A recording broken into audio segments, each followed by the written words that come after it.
Il y a près de 400 médecines douces répertoriées en France et on en connaît au mieux une quarantaine. Certaines utilisent sensiblement les mêmes techniques, d'autres ont vraiment leur monde à part. Curieuse de mieux les connaître et de les distinguer, j'ai décidé d'aller à la rencontre de ces médecins particuliers, passionnés par l'esprit de la vie.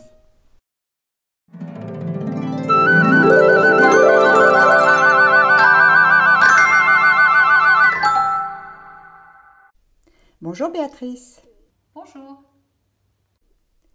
Tu étais terriblement insomniaque et en 2 séances d'hypnose, tu as réglé le problème. Une expérience remarquable qui a fait que tu as changé de métier pour devenir hypnothérapeute. L'hypnose est une des thérapies vedettes en France, pratiquée par 11 millions de patients selon la Chambre syndicale. Elle est entrée au centre antidouleur de l'hôpital Ambroise Paré et utilisée pour de nombreux traumatismes ou phobies dans vos cabinets. Certains pensent même qu'elle remplace la psychanalyse pour le patient pressé. Alors je ne pense pas que ça puisse remplacer, c'est pas du tout le même travail, c'est un travail complémentaire. Le travail qui est fait avec le psychiatre est un travail qui est fait en conscience et le travail qui est fait en hypnose est un travail qui est fait avec l'inconscient. Donc c'est un travail qui peut être complémentaire mais qui ne remplace pas. C'est pas du tout la même approche. En hypnose, on va travailler sur la solution. J'ai ce problème, comment je le gère ? Peu importe la raison d'origine. Le psychiatre va travailler avec le patient pour trouver l'origine du problème. Les Égyptiens utilisaient déjà l'hypnose, ainsi que les Grecs, les Indiens, les chamans et j'en passe. Freud aussi d'ailleurs. Alors qu'apporte de neuf Milton Erickson lorsqu'il débarque au XXe siècle ? Au XXe siècle, on utilisait l'hypnose à l'hôpital, en chirurgie par exemple, et c'était une hypnose extrêmement directive. On peut dire que même Freud a utilisé l'hypnose à un moment donné, qu'il a abandonné parce que c'était une hypnose très autoritaire, très directive.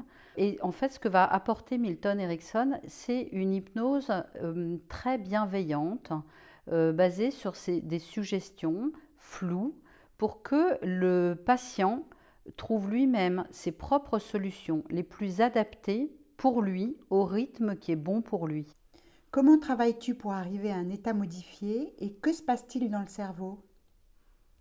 Il faut imaginer un iceberg avec la partie consciente qui a ses filtres et qui est la partie émergée de l'iceberg. En dessous, dans la grande partie, il y a toutes les compétences, toutes les ressources qu'on peut avoir. Finalement, l'hypnose, c'est une porte de communication vers l'inconscient pour travailler avec l'inconscient. L'inconscient, il adore les métaphores, il adore les histoires.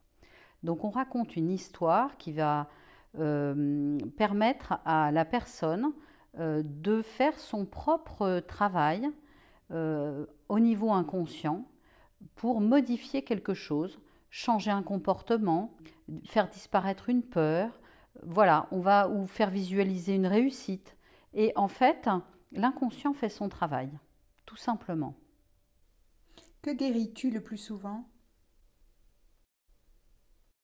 Le plus fréquent, c'est tout ce qui tourne autour du stress, le stress professionnel par exemple, le sommeil, beaucoup, la confiance en soi, l'estime de soi, des jeunes qui ont des notes qui chutent à l'école.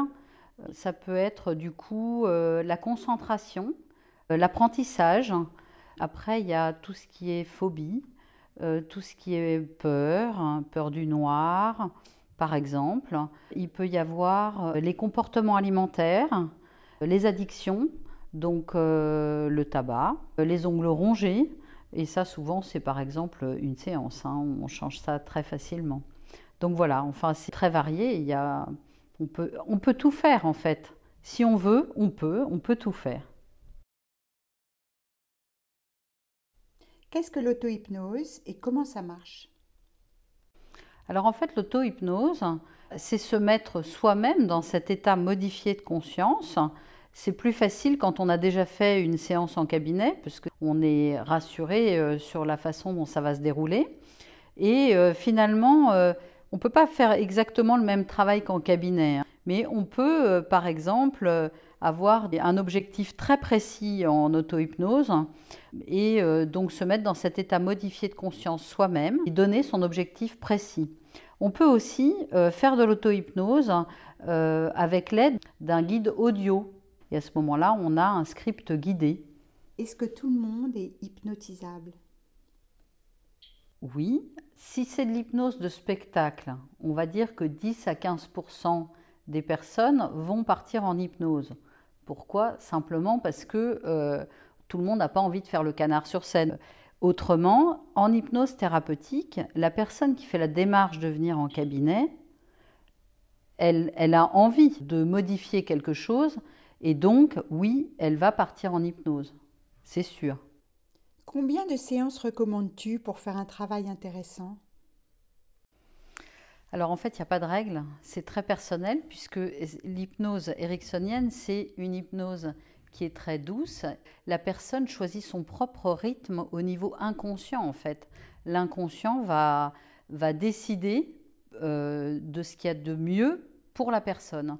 Donc en moyenne, on va dire que c'est 3-4 séances. Ça reste, de toute façon, c'est une thérapie brève. Combien coûtent tes séances et sont-elles remboursées par la sécurité sociale? Une séance est à 100 € la séance. C'est non remboursé par la sécurité sociale parce que je ne suis pas médecin, c'est donc pas un acte médical. En revanche, certaines mutuelles commencent à prendre en charge ce type de médecine douce en fait. Une petite question générale mais importante. Quelle qualité doit avoir un hypnothérapeute?